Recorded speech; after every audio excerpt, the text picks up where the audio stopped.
Imagine you are sitting in your room, scrolling through your phone, when the screen suddenly flickers and goes pitch black. You reach for the light switch, but nothing happens. You look out the window, expecting to hear sirens or shouting. But there is only a heavy, terrifying hush. 10,000 years of human history just ended, in the time it took you to blink. This is the great silence. It's the moment the world stops being the world you know. Think about the sounds you hear every day. The hum of a refrigerator, a car driving past, or the distant bark of a dog. Now, delete all of them. After the flashes of a nuclear war, the world doesn't scream, it goes quiet. The only sound left is the lonely clinking of a metal flagpole against a building that no longer has windows. But here is the question you have to ask yourself. If the internet is gone, the stores are closed, and there is no one left to tell you what to do, who do you become? Most people think surviving the blast is the hard part. It's not. The real challenge is what happens when the delete button is pressed on every rule you've ever followed. The blue sky you love is already starting to turn a bruised, sickly gray as the dust of 1,000 cities rises into the air. You're standing in the ruins of the old world, and the silence is about to be broken by something much worse. Because, while the sky is quiet now, it won't stay that way for long. In just a few hours, the clouds are going to turn pitch black, and a rain is coming that you can never ever get wet in. The heat comes first. It's not like a hot summer day. It's a heat so intense it melts the rubber on your sneakers and turns car tires into puddles of goo. Entire cities don't just catch fire, they turn into firestorms. These are giant tornadoes of flame that suck all the oxygen out of the air. If you're hiding in a basement, the fire doesn't have to touch you to kill you, it just steals the air right out of your lungs. Then, the sky starts to cry. But this isn't normal rain. It's thick, oily, and as black as charcoal. This black rain is made of all the ash and poison from the burning cities. If a single drop touches your skin, you are carrying a dose of radiation that will eat you from the inside out. Wait, did you try to call for help? You look at your phone, but it's a brick. You try to turn on a flashlight, but it's dead. This is the EMP, a giant invisible wave that fries every circuit board in sight. It's like the deadly magic trick that sends the entire world back to the Stone Age in 1 second. No GPS, no hospitals, and no way to tell anyone you're alive. You might think you're lucky because you survived the first day. But as you watch the black water pool at your feet, you realize something terrifying. The people at the center of the explosion died instantly. They didn't feel a thing. You have to watch the world fall apart. And it's about to get much, much colder, because the sun is starting to disappear, and a deep freeze is coming that won't leave for a decade. Look up. The blue sky you've seen every day of your life is gone. In its place is a thick, choking blanket of soot that has climbed miles into the air. It's noon, but it looks like 8 p.m. The sun is just a pale, ghostly dot that gives no warmth. Scientists call this nuclear winter, and it's the moment the earth starts to shiver. Suddenly, the seasons break. Imagine waking up in the middle of July and seeing frost on your window. Within weeks, the temperature drops by 40 degrees. The great bread baskets of the world, the giant fields where we grow all our wheat and corn, turn into frozen graveyards. The plants don't just stop growing, they shrivel up and turn to dust because they haven't seen a real ray of sunshine in months. Stop and think for a second. If you walked into your kitchen right now, how long would that half-empty box of cereal and a few cans of soup actually keep you alive? A week? 2? No. In the great twilight, the grocery store isn't just out of milk, it's empty forever. There are no trucks moving because there's no fuel, and there's no food to put in them anyway. This is where the real tragedy happens. Millions who survived the fire and the radiation now face a much slower, much crueler enemy. Hunger. In a world without a summer, a piece of bread becomes more valuable than a mountain of gold. But the cold isn't the only thing waiting for you in the dark. While the world freezes, an invisible poison is soaking into the very ground you walk on, and it's getting ready to change the human body forever. Imagine the monster under the bed was actually real. But instead of hiding in the dark, it was hiding inside your own blood. You can't feel it, you can't see it, and you can't wash it off. It's a poison that stays in the dirt for decades, waiting for you to take a breath or a sip of water. We are taught that if you work hard and stay tough, you can win any fight, but you can't outrun your own DNA. After the smoke finally starts to clear, the world looks cleaner, but the ground is keeping a secret. You finally see the sun again after years of darkness. You want to run outside and celebrate, right? Don't. Because now, the sun has become your newest enemy.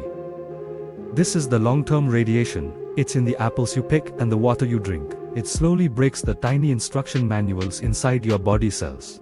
Years later, this causes people to get very sick with things like leukemia. During the war, the Earth's sunscreen, the ozone layer, was shredded. Now that the smoke is gone, the sun hits the Earth with ultraviolet rays, so strong they can burn your skin in minutes and cause even more sickness. Think about the bees that pollinate flowers, or the tiny bugs that birds eat.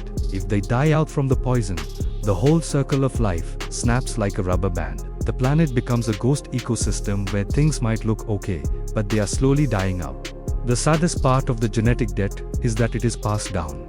Babies born 20 years after the war might still have health problems because of what happened back in the Great Silence.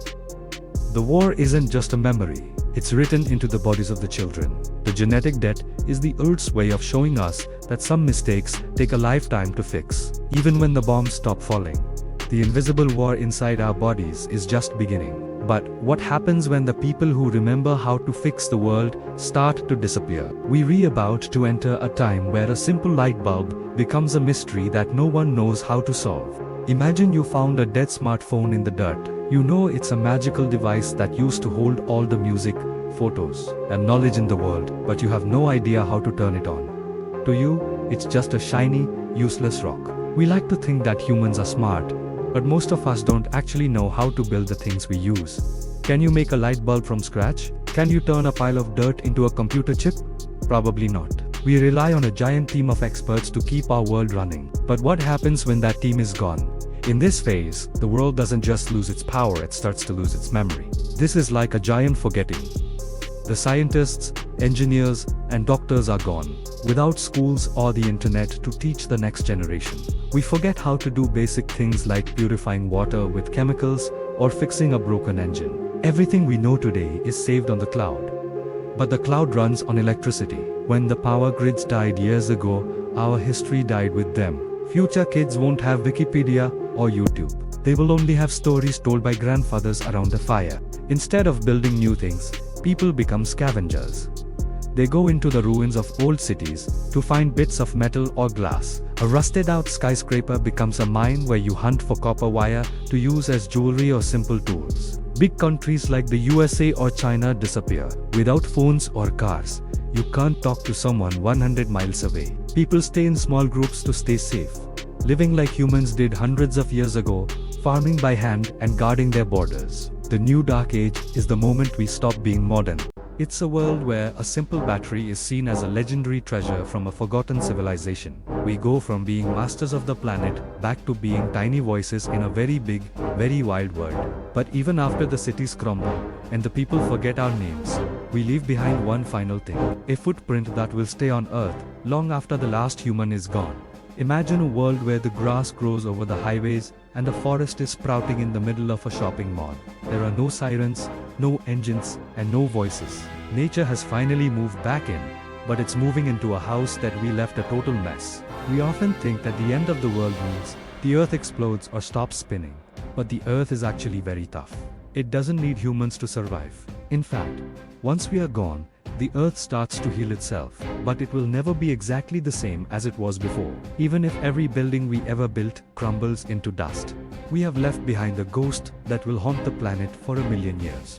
If an alien scientist visited Earth in the distant future, they would find a strange, thin line of chemicals buried in the soil. This is our signature. It's a layer of radioactive dust that will stay there longer than any statue or monument. It's the only thing left to show that we were ever here. Without people to hunt them or build over their homes, animals start to take over the empty cities. Wolves might sleep in old subway tunnels, and hawks might nest on the skeletons of skyscrapers. Nature cleans up our mess, but it's a slow, quiet process. Most of what we made our plastic art, concrete, and our steel will eventually turn back into dirt. Our great cities will look like nothing more than strange, grassy hills. Our entire civilization will become a lost legend that the earth eventually forgets. This story isn't just about how the world ends. It's about why we have to protect the world we have right now. The earth is a beautiful, colorful, noisy place. It's up to us to make sure it never goes silent. The earth without us teaches us the ultimate lesson. Civilization is a fragile gift. The planet will survive a nuclear war, but we might not. We have the power to create, but we also have the power to erase everything we ever loved. If you want to see more deep dives into the future of our planet, click the next video on the screen. Let's make sure this great silence stays a story and never becomes our reality. Thanks for watching.